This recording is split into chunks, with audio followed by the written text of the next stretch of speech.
Langit senja berwarna tembaga menyelimuti desa Lempung, sebuah desa kecil yang dikelilingi bukit dan ladang luas di pinggir kota.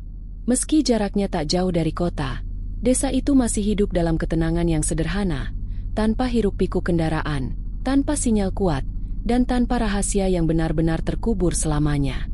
Di ujung desa, tinggal seorang gadis remaja bernama Ratna, 17 tahun, anak bungsu dari keluarga penjual jamu keliling.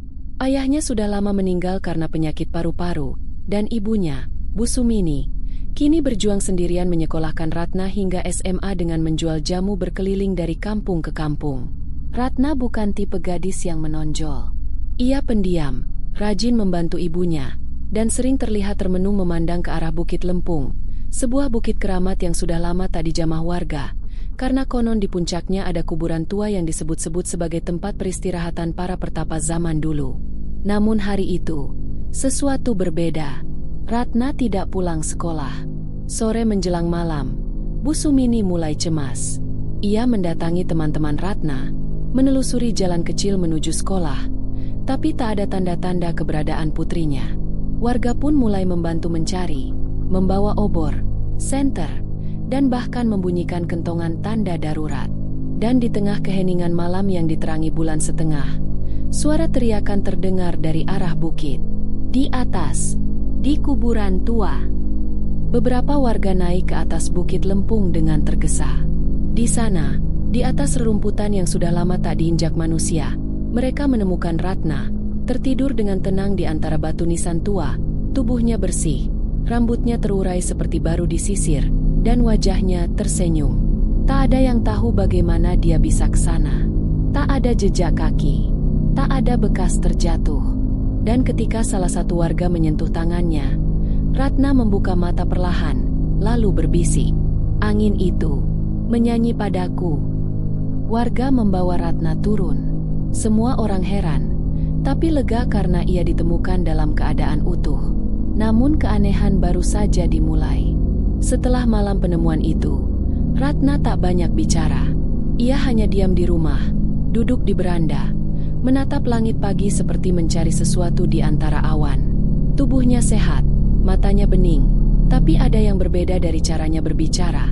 Ia jadi lebih tenang, lebih lambat, dan kadang bicara pada sesuatu yang tak terlihat. Bu Sumini tak tahu harus bahagia atau cemas. Beberapa tetangga mulai berbisik, "Anaknya itu, kayak bukan Ratna lagi. Jangan-jangan ketempelan. Kuburan tua itu tempat orang bertapa zaman dulu, kan?" Namun bagi Bu Sumini, tak penting apa kata orang. Yang penting Ratna pulang. Walau jauh di dalam hatinya, ada rasa takut yang tak bisa ia tolak. 3 tahun lalu, Ratna baru masuk SMP. Ayahnya, Pak Rusman, seorang perokok berat, mulai sering batuk darah. Saat itu Ratna belum tahu apa itu paru-paru kronis. Ia hanya tahu, suara ayahnya makin berat, napasnya sering tersengal, dan malam-malam jadi penuh suara rintihan. Suatu malam, Ratna mendengar ibunya menangis pelan di dapur sambil menumbuk kunyit. "Kalau bapakmu pergi, kita hidup dari mana, Nak?" Dan beberapa bulan kemudian, Pak Rusman benar-benar pergi. Ratna tak menangis di pemakaman. Ia hanya duduk diam, memandangi gundukan tanah, berharap ayahnya bangun dan bilang itu semua hanya mimpi. Sejak saat itu, Ratna berubah. Ia mulai suka duduk di pojokan kelas, menulis di buku catatan kecil tentang mimpi-mimpi aneh. Bertemu lelaki tua berjubah putih, mendengar suara gamelan dari balik pohon, melihat ular besar melingkar di atas langit desa. Guru-gurunya bilang ia berbakat menulis cerita rakyat. Tapi Ratna tahu itu bukan sekadar cerita. Itu semua mimpi yang terasa nyata. Kembali ke masa kini, Ratna duduk di dipan kayu, menatap tangan ibunya yang sedang mengiris jahe. "Bu." "Iya, Nak. Bapak pernah bilang, semua orang punya tugas. Tapi kadang tugas itu datang setelah kita kehilangan sesuatu." Bu Sumini menghentikan irisannya. "Bapakmu memang suka ngomong gitu. Kenapa, Nak?" Ratna menatap ibunya dan tersenyum samar. "Aku rasa, tugasku baru saja dimulai." Awan mendung menggantung rendah sore itu. Dan malam nanti, akan terjadi sesuatu di rumah tetangga sebelah. Sesuatu yang akan menjadi titik awal kekuatan Ratna bangkit ke permukaan. Malam itu langit tertutup awan gelap. Angin bertiup kencang membawa bau tanah dan daun basah. Di rumah sebelah, rumah milik Mbah Diro, terdengar suara jeritan pelan yang semakin lama makin nyaring. Aduh, sakitnya nyelekit sampai tulang. Pak sabar, saya panggil bidan dulu. Pak Surip, anak Mbah Diro, berlari keluar rumah dengan panik. Ayahnya yang sudah berusia 75 tahun itu tiba-tiba menggigil. Tubuhnya kejang seperti tersengat listrik. Warga mulai berdatangan, termasuk Bu Sumini dan Ratna. Ratna berdiri di belakang ibunya, memandang ke arah rumah Mbah Diro dengan tatapan kosong. Ratna, jangan ikut masuk ya. Ini urusan orang tua. Namun Ratna tak menjawab. Ia malah berjalan pelan, menembus kerumunan warga yang menahan napas. Tak ada yang berani menyentuhnya. Sejak kejadian di kuburan, semua mulai bersikap aneh terhadapnya, antara takut dan penasaran. Di dalam kamar Mbah Diro, tubuh renta itu menggeliat kesakitan. Urat-urat di lehernya menegang. Bidan belum datang. Ratna masuk, mendekat tanpa bicara. Ratna, jangan ganggu dulu. Mbah lagi sak. Belum selesai Pak Surip berbicara, Ratna meletakkan tangannya di dada Mbah Diro. Semua orang membeku, dan seketika, tubuh Mbah Diro berhenti menggeliat. Nafasnya melambat. Lalu, ia membuka mata. Sudah tidak sakit. Seperti ada angin sejuk yang masuk. Pak Surip tercengang. Beberapa ibu-ibu menutup mulut. Ada yang langsung sujud syukur. Ada pula yang menatap Ratna seperti melihat makhluk dari dunia lain. Ratna menatap tangan kanannya. Jemarinya hangat, berdenyut. Ia bisa merasakan sesuatu berpindah dari tubuhnya ke tubuh Mbah Diro, seperti arus halus yang menyusup melalui kulit. Ia berbalik dan pergi begitu saja, tanpa sepatah kata. Keesokan harinya, kabar itu menyebar ke seluruh penjuru desa. Ratna bisa nyembuhin orang sakit. Dia cuma nyentuh sebentar.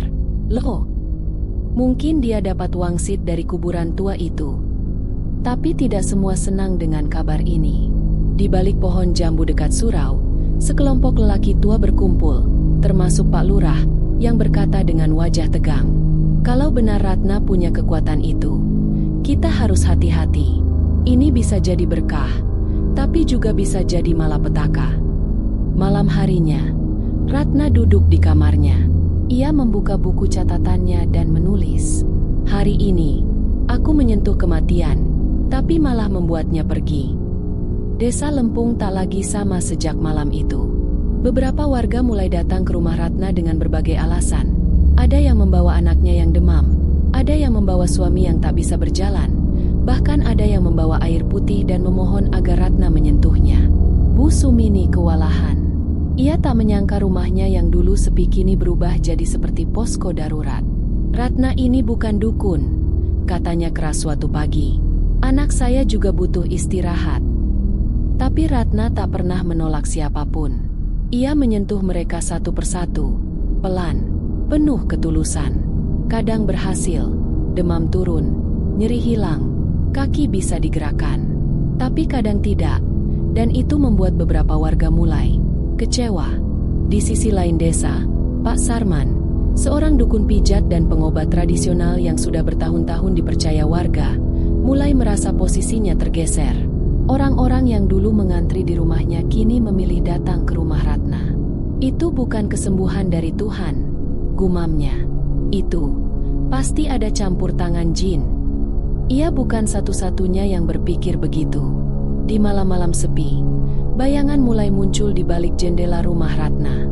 Sosok hitam berdiri lama, mengintip diam-diam. Kadang terdengar suara seperti cakaran di dinding bambu. Suara tawa pelan yang hilang secepat datangnya. Suatu malam, Ratna kembali bermimpi. Ia berdiri di tengah hutan yang gelap. Di depannya, ada makhluk tinggi berjubah hitam.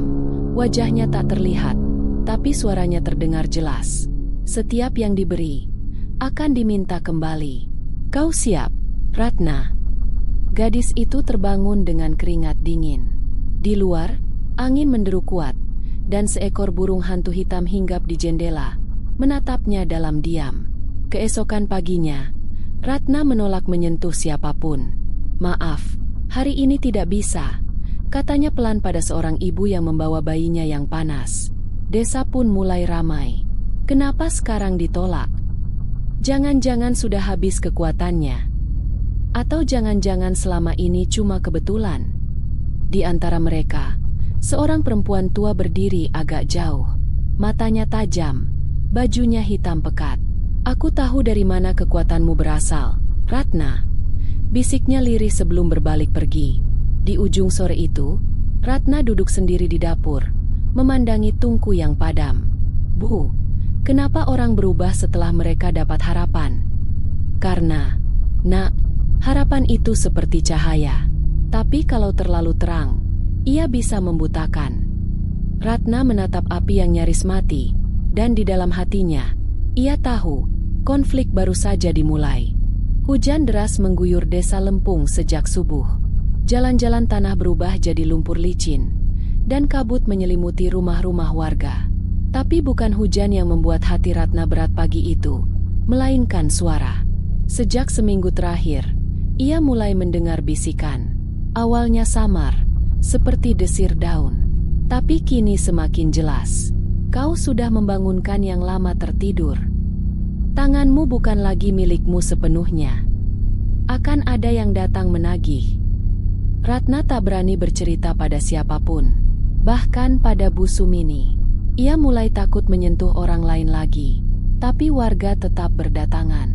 Mereka bahkan mulai meninggalkan sesajen di depan rumahnya.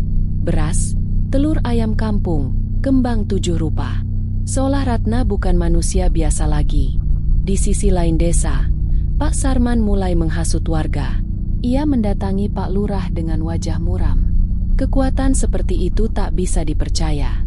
Kita harus memanggil orang pintar untuk netralisir sebelum semuanya terlambat." Pak Lurah, yang semula diam, mulai gelisah. Desa Lempung terkenal tenang dan religius. Dan kini, mereka punya gadis muda yang bisa menyembuhkan dengan sentuhan? Terlalu banyak pertanyaan, terlalu sedikit jawaban. Sore itu, Ratna duduk di belakang rumah, mendekati sumur tua yang sudah lama ditutup papan. Dulu, ayahnya sering duduk di sana saat matahari tenggelam. Tiba-tiba, suara datang lagi, lebih kuat, lebih jelas. "Di dalam sini, asalmu bukan dari dunia ini sepenuhnya." Ratna berdiri kaku. Angin tiba-tiba berhenti. Hujan mereda. Langit mendung membisu. Perlahan ia membuka papan penutup sumur itu. Gelap, dalam, hening. Dan dari dalam sumur, ia melihat sesuatu memantulkan bayangannya. Bukan dirinya, tapi sosok lain. Seorang perempuan dengan mata putih dan senyum miring. "Sudah waktunya kau memilih, Ratna." Ratna tersentak dan jatuh ke belakang. Napasnya tersengal. Tapi ia tak sempat bangun karena Bu Sumini tiba-tiba muncul sambil membawa kabar. "Cepat, Nak, Pak Lurah datang. Dia bawa Ustaz dan beberapa orang ke sini." Beberapa menit kemudian, halaman rumah Ratna penuh. Pak Lurah, Ustaz Fahri, dan warga yang dipimpin Pak Sarman berdiri tegak. Di tangan Ustaz Fahri, ada botol kecil berisi air doa. Di tangan Pak Sarman, ada segenggam garam kasar dan seikat daun kelor. "Ratna, mulai malam ini, kita ingin kau berhenti menyentuh orang lain. Kami khawatir ini bukan kekuatan dari Tuhan." Ratna memandang mereka dengan tenang. Tapi dari balik tatapannya, ada badai yang mulai bangkit. Apakah Ratna akan menyerah? Atau justru melawan?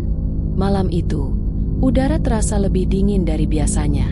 Ratna duduk di beranda rumah, menatap bintang-bintang yang tersembunyi di balik awan hitam. Ia merasa seolah ada sesuatu yang mendekat, sesuatu yang sudah lama ia tunggu, tapi kini ia tak tahu harus menyambutnya dengan apa.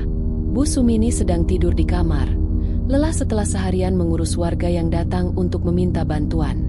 Tak sedikit dari mereka yang marah, menganggap Ratna tak lagi memiliki kekuatan untuk menyembuhkan. Beberapa bahkan meninggalkan desa, mencari bantuan dari orang luar. Bu Sumini, apakah benar aku harus berhenti? Ratna bertanya dalam hati, meski tidak ada jawaban. Namun, di luar, suara-suara itu kembali terdengar. Suara bisikan halus yang makin lama makin keras. Ratna, kau tak bisa lari dari takdirmu. Semua yang kau sembuhkan, akan ada yang harus dibayar. Ratna bangkit, tak bisa lagi duduk tenang. Hatinya penuh dengan keraguan. Apakah kekuatannya adalah berkah atau kutukan? Ia berjalan keluar rumah, melangkah menuju Bukit Pusaka, tempat yang dulu ia datangi dengan ayahnya. Tempat yang konon katanya penuh dengan energi gaib yang bisa menyembuhkan atau menghancurkan siapapun yang berani mendekat. Saat Ratna tiba di puncak bukit, ia merasakan udara yang semakin tebal, seperti ada yang mengikatnya. Di sana, di balik batu besar, Ratna melihat sosok perempuan berjubah putih. Wajahnya tidak terlihat, tapi Ratna bisa merasakan matanya yang menatapnya. Siapa kamu? Tanya Ratna, suaranya tercekat. Aku yang sudah menunggu. Kau telah mengundangku, Ratna. Jawab suara itu, lembut namun penuh kekuatan. Ratna merasa tubuhnya kaku. Ia ingin melarikan diri, tapi kakinya terasa berat. Kekuatan yang kau miliki tidak akan selamanya gratis, suara itu melanjutkan. Dan jika kau menolak, semuanya akan hilang, bersama orang-orang yang kau sayangi. Ratna berdiri terdiam. Ia tahu suara itu bukan sekadar ilusi. Itu adalah sesuatu yang nyata, sesuatu yang sudah lama mengintainya, sesuatu yang mungkin sudah ada dalam dirinya sejak ia tidur di kuburan tua itu.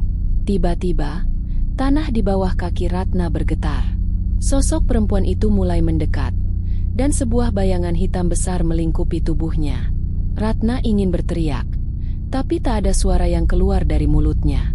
Kau harus memilih, Ratna. Suara itu bergema. Apakah kau ingin menghentikan semua ini? Atau kau akan membiarkan dirimu dikendalikan oleh kekuatan yang tak kau pahami? Ratna merasa dadanya sesak. Dalam ketakutannya, ia teringat pada ibunya, pada Pak Lurah, pada semua orang yang sudah bergantung padanya. Aku tidak ingin semua ini terjadi, Ratna berbisik dengan suara lemah. Tapi aku juga tak bisa melihat orang-orang menderita. Tiba-tiba, bayangan hitam itu menghilang. Sosok perempuan itu tidak ada lagi. Yang tersisa hanya suara angin yang berbisik, seperti sebuah peringatan. Ratna jatuh ke tanah. Nafasnya terengah-engah. Keputusan harus diambil, dan keputusan itu akan mengubah segalanya. Ketika Ratna pulang ke rumah, matahari hampir terbenam. Ia merasa seperti telah berada di dua dunia, dunia manusia dan dunia yang tak bisa dijelaskan dengan kata-kata. Dan di dalam hatinya, ia tahu, pilihan yang ia buat malam ini akan menentukan takdir desa ini. Pagi itu, Ratna terbangun dengan perasaan yang sangat berbeda. Ia merasa seperti seseorang yang baru saja melangkah keluar dari mimpi buruk, tapi ternyata, kenyataan lebih gelap dari yang ia bayangkan. Ia duduk di pinggir tempat tidur, memandangi tangannya. Tangan yang kini terasa dingin. Seperti ada sesuatu yang hilang di dalam dirinya. Sesuatu yang dulu ia anggap sebagai berkah. Namun kini, setiap sentuhan yang ia berikan terasa semakin berat. Ratna mulai merasakan bahwa kekuatannya bukan lagi sebuah anugerah, melainkan sebuah kutukan yang siap menelan siapapun yang dekat dengannya. Di luar, desas-desus semakin liar. Warga yang sebelumnya mendekati rumahnya dengan harapan kini mulai ragu. Mereka merasa ada yang salah, meskipun tak ada yang bisa menjelaskan dengan jelas. Banyak yang merasa tidak nyaman dengan keajaiban yang dibawa oleh Ratna. Tapi ada juga yang tetap datang, seperti Pak Sarman yang berdiri di luar rumahnya dengan wajah penuh ketegasan. Ratna, sudah cukup. Kau harus berhenti bermain dengan kekuatan itu, serunya. Kau pikir ini cuma soal sentuhan? Apa kau tidak tahu bahwa kekuatanmu akan membawa bencana? Ratna menundukkan kepala. Kata-kata Pak Sarman menggema di telinganya, semakin menambah rasa takut yang sudah menghantui dirinya. Di tengah kekacauan itu, Pak Lurah datang dengan niat yang lebih bijaksana. Ratna, banyak yang khawatir. Tapi aku tahu kau tak bermaksud buruk, katanya dengan lembut. Namun, jika ini terus berlanjut, kita tak bisa menjamin keselamatanmu, atau keselamatan mereka yang datang padamu. Ratna menggigit bibir. Apa yang bisa ia katakan? Ia sudah terlalu jauh terjerat dalam takdir yang seolah tak bisa ia hindari. Namun, jauh di dalam hati, ada satu kalimat yang terus berputar. Tidak ada yang gratis di dunia ini. Semua ada harga yang harus dibayar. Pagi itu, Ratna memutuskan untuk pergi ke kuburan tua, tempat ia pertama kali menemukan dirinya. Tempat yang sudah mengubah hidupnya selamanya. Ia tahu, hanya di sana ia bisa menemukan jawaban. Sesampainya di sana, suasana sunyi menyelimuti. Tidak ada suara burung, tidak ada angin, hanya tanah dan batu yang mengeras. Ratna berjalan ke arah makam yang tertutup rumput liar, tempat ia pertama kali terjatuh dalam tidur yang aneh itu. Di depan makam, Ratna berlutut. Ia menutup mata dan mulai berdoa. Tangan kirinya mulai gemetar, seolah tak kuasa menahan kekuatan yang semakin mencekam. Apa yang harus aku lakukan? Kenapa ini terjadi padaku? Ratna berbisik pelan. Tangannya menggenggam tanah kuburan. Tiba-tiba, suara itu kembali. Kali ini lebih keras, lebih dalam. Kau telah memilih, Ratna, dan pilihanmu tidak bisa diubah. Tapi kau bisa menebusnya dengan satu cara. Ratna terkejut. Tubuhnya terpaku. Sebuah bayangan putih muncul di depan matanya, seperti sosok yang memancar dari kabut tipis. Perempuan berjubah putih itu muncul lagi. Kekuatanmu adalah milikku, dan jika kau tak tunduk, semuanya akan berakhir. Tak hanya bagi dirimu, tetapi juga bagi seluruh desa ini. Ratna merenung. Kekuatan itu bukan hanya miliknya. Itu adalah bagian dari sesuatu yang lebih besar. Sesuatu yang bahkan ia tak pahami sepenuhnya. Jika ia terus menggunakan kekuatan itu tanpa kendali, maka seluruh desa akan menderita. Ada harga yang harus dibayar. Tapi apakah itu berarti ia harus melepaskan segalanya? Apa yang harus aku lakukan untuk menebusnya? Ratna bertanya. Suaranya penuh keteguhan. Perempuan itu hanya tersenyum samar. Kau akan tahu kapan waktunya tiba. Tapi ingatlah, tak ada yang pernah benar-benar bebas dari takdir. Ratna kembali ke desa dengan perasaan hampa. Warga yang dulu mengaguminya kini mulai menjauh. Sementara ketakutan terus merayap. Desas-desus semakin tak terkendali. Dan bahkan Bu Sumini mulai khawatir. Nak, kau harus berhenti. Apa yang kau lakukan sudah terlalu berbahaya, kata Bu Sumini dengan air mata yang tak tertahankan. Aku takut kau tak akan kembali seperti dulu. Di malam hari, Ratna berdiri di depan cermin, menatap dirinya sendiri. Ia merasa dirinya bukan lagi orang yang sama. Ada kekuatan yang mendorongnya, ada bayangan yang terus mengikutinya, dan ada sesuatu yang tak bisa ia kontrol. Apakah ia bisa menghentikan semuanya sebelum terlambat? Malam itu, langit gelap tanpa bintang, dan desiran angin membawa aroma tanah yang basah. Ratna berdiri di tengah halaman rumahnya, memandang desa yang kini terasa begitu jauh, meski hanya sejauh beberapa langkah. Desa Lempung yang dulu tenang dan damai kini terasa seperti tempat asing, penuh dengan ketakutan dan kecemasan.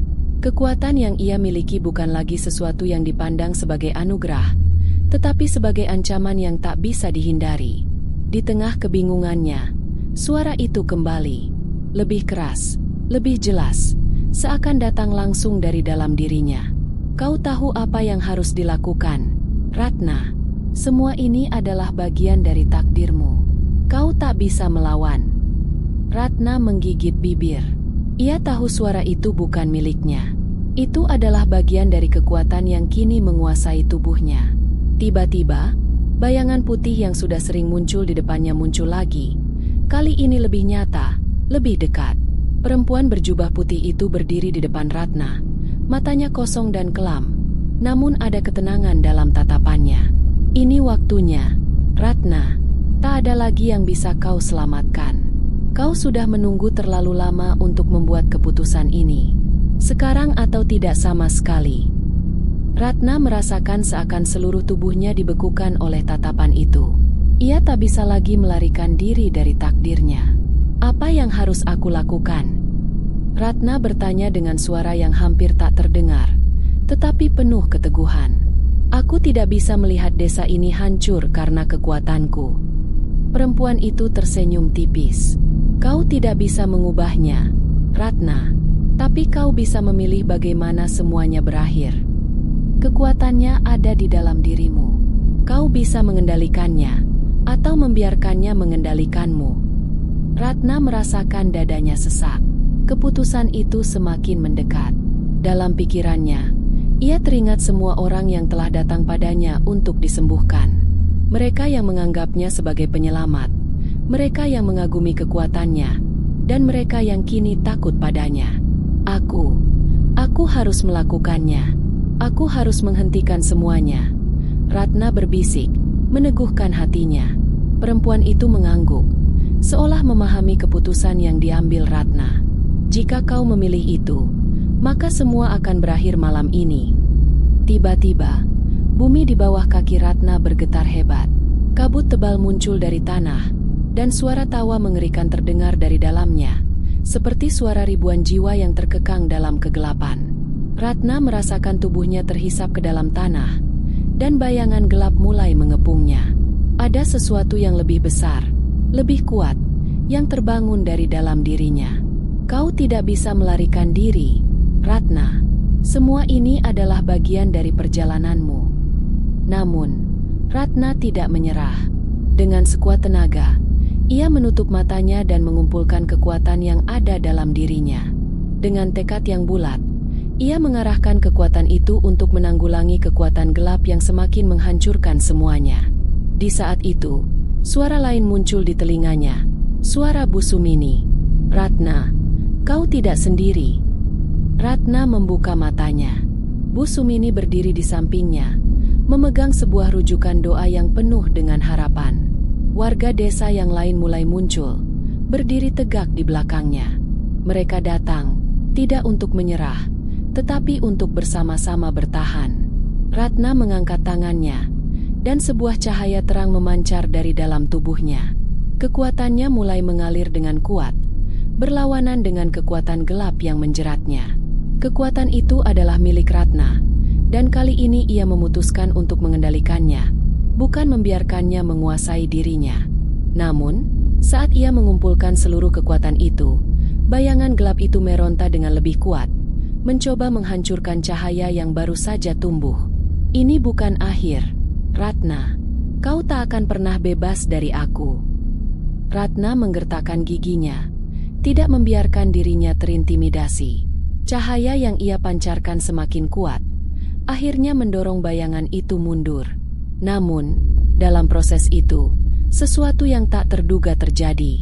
Cahaya itu mulai meresap ke dalam tanah, menyatu dengan bumi, dan tiba-tiba, suara kabut hitam itu menghilang, digantikan dengan sunyi yang menyelimuti semuanya. Ratna terjatuh ke tanah, kelelahan, namun merasa ada kedamaian yang baru. Kekuatan itu telah hilang, dan kini yang tersisa hanya Ratna dan desa yang hancur akibat perjuangannya. Pagi setelah malam yang penuh dengan pertarungan batin dan kekuatan gelap, Ratna terbangun dengan rasa hampa. Ia tidak bisa mengingat banyak hal dari apa yang terjadi semalam, selain rasa lelah yang menyelubungi tubuhnya dan kabut tipis yang mengelilingi pikirannya. Namun, ada sesuatu yang berbeda, sesuatu yang tak bisa ia jelaskan dengan kata-kata. Ketika ia membuka mata, Ratna menyadari bahwa desa Lempung yang dulu damai kini terasa seperti tempat asing. Tanah yang subur, udara yang segar, kini terasa berat, seolah seluruh desa sedang menahan napas. Sesak, tak bisa bergerak, dan penuh dengan ketakutan yang tak terucapkan. Di luar rumahnya, warga desa mulai berdatangan, namun mereka tidak lagi menatapnya dengan rasa kagum dan harapan. Kini, pandangan mereka lebih seperti keraguan yang sulit disembunyikan. Mereka takut. Ratna berjalan keluar, merasakan tanah yang keras di bawah kaki. Sesekali ia mendengar bisikan samar, suara yang datang dari bayangannya, dari dalam dirinya sendiri. Kekuatan itu, yang kini telah terkendali, terasa seperti beban berat yang selalu mengikutinya. Ratna menemui Bu Sumini yang duduk termenung di beranda.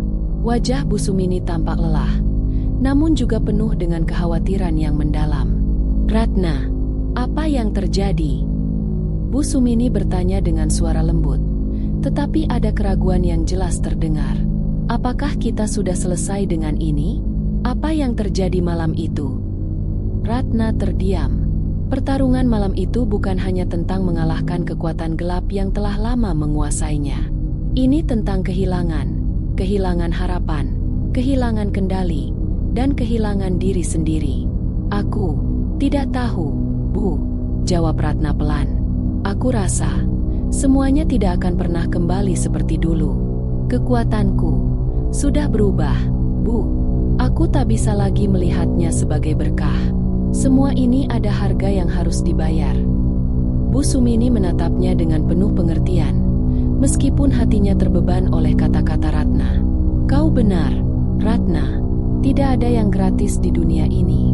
Tapi aku tahu, kau masih memiliki pilihan. Kau harus memilih jalanmu sendiri, dan kita akan tetap mendukungmu, apapun yang terjadi." Ratna mengangguk pelan, mencoba mencerna kata-kata Bu Sumini. Namun, dalam hatinya, ada rasa cemas yang tak bisa ia sembunyikan. Kekuatan itu kini telah menjadi bagian dari dirinya, dan seperti yang telah dikatakan oleh perempuan berjubah putih, tak ada yang benar-benar bebas dari takdir. Beberapa hari setelah kejadian malam itu, keadaan desa semakin memudar. Meskipun kekuatan gelap itu sudah menghilang, efeknya masih terasa. Ada yang mengatakan bahwa desa ini sudah tidak lagi sama. Tak ada lagi energi yang dulu mengalir dengan damai. Orang-orang yang dulu datang untuk disembuhkan oleh Ratna kini mulai menjauh. Pada akhirnya, satu persatu, mereka yang dulu mengagumi Ratna kini memilih untuk pergi. Ada yang pergi mencari bantuan dari luar. Ada yang memilih untuk hidup dalam ketakutan akan kemungkinan buruk yang mungkin datang. Ratna merasakan ini seperti sebuah pengorbanan yang harus ia bayar. Semua orang yang datang untuk disembuhkan, semua orang yang kini telah terpengaruh oleh takdir yang ia pilih, tak bisa lagi percaya padanya. Di satu sisi, Pak Lurah mengumpulkan warga di balai desa, mencoba menenangkan mereka. Namun, meskipun ia berusaha keras, ketakutan yang ada sudah terlalu dalam tertanam di hati mereka. "Kita tidak bisa terus hidup dalam ketakutan," kata Pak Lurah dengan suara keras, berusaha menguatkan hati warga. "Ratna mungkin memiliki kekuatan, tetapi kita harus belajar untuk menerima kenyataan. Kita harus bergerak maju." Namun, meskipun ia berbicara dengan keyakinan, Ratna tahu bahwa tidak ada yang benar-benar bisa melupakan kejadian ini. Setiap orang yang pernah berhubungan dengannya akan membawa rasa takut yang tak terucapkan. Rasa takut akan sesuatu yang tak bisa dipahami, sesuatu yang terlalu besar untuk dikendalikan. Ratna duduk sendirian di pinggir jalan desa, menatap matahari yang perlahan tenggelam di balik pegunungan. Ia tahu bahwa semuanya telah berubah. Desa ini, orang-orang ini, tak akan pernah sama lagi. Dan ia sendiri, tidak tahu apa yang akan terjadi padanya setelah ini. "Apa yang harus aku lakukan?" Ratna bertanya pada dirinya sendiri. Suaranya hampir tenggelam dalam angin sore yang menderu. "Apa yang harus aku bayar agar semua ini berhenti?" Namun jawabannya tidak datang. Yang ada hanya sunyi, dan rasa kehilangan yang mendalam. Dalam hati Ratna, perasaan yang sama terus terngiang. Tidak ada yang benar-benar bebas dari takdir. Meskipun ia telah membuat keputusan yang berat, konsekuensinya masih ada, dan hanya waktu yang bisa menjawab apa yang sebenarnya telah hilang dalam perjalanan ini. Pagi itu, desa Lempung tampak lebih sunyi dari biasanya. Kabut tipis menyelimuti tanah, mengingatkan Ratna pada hari pertama ia menyadari bahwa ada sesuatu yang berbeda dalam dirinya. Kekuatan yang ia miliki, yang semula terasa seperti berkah, kini menjadi sebuah beban yang terlalu berat untuk ditanggung. Di tengah jalan utama desa, Ratna berdiri, menatap ke depan. Warga desa telah mulai melanjutkan hidup mereka, meskipun dengan keraguan dan ketakutan yang masih mengendap di hati mereka. Mereka yang dulu datang kepadanya untuk disembuhkan kini telah memilih jalan mereka sendiri, meninggalkan desa, mencari ketenangan di tempat lain, atau bahkan menyembunyikan diri dalam kesendirian. Ratna merasa bahwa semua itu adalah hasil dari keputusannya sendiri. Apa yang ia lakukan malam itu, dengan mengumpulkan kekuatannya dan menentang bayangan gelap yang menguasainya, bukan hanya sebuah kemenangan melawan kekuatan jahat, tetapi itu adalah keputusan yang membayar harga sangat mahal, harga yang kini harus ia hadapi dengan segala konsekuensinya. Hari itu, Bu Sumini datang menemui Ratna di tengah jalan. Dengan senyum yang lembut, Bu Sumini meletakkan tangan di bahu Ratna, memberi dukungan yang tak terucapkan, namun begitu kuat terasa. "Ratna," Bu Sumini memulai, "aku tahu ini bukan akhir yang kau harapkan. Tapi kita tidak bisa mengubah apa yang sudah terjadi. Kita hanya bisa memilih bagaimana kita menjalani sisa hidup ini." Ratna menatap Bu Sumini dengan mata yang penuh kebingungan dan rasa sesak. "Tapi, Bu, Aku telah merusak semuanya. Kekuatan itu, aku tak bisa menanggungnya lagi. Desa ini, mereka semua takut padaku." Bu Sumini tersenyum bijak, menatap Ratna dengan penuh pemahaman. "Ratna, kita semua punya jalan hidup kita masing-masing. Ada yang berjalan dengan mudah, ada yang penuh perjuangan. Tetapi yang terpenting adalah bagaimana kita terus maju meski segala sesuatu tidak berjalan sesuai rencana. Kau telah memberikan yang terbaik yang kau bisa untuk desa ini." Ratna mengangguk pelan.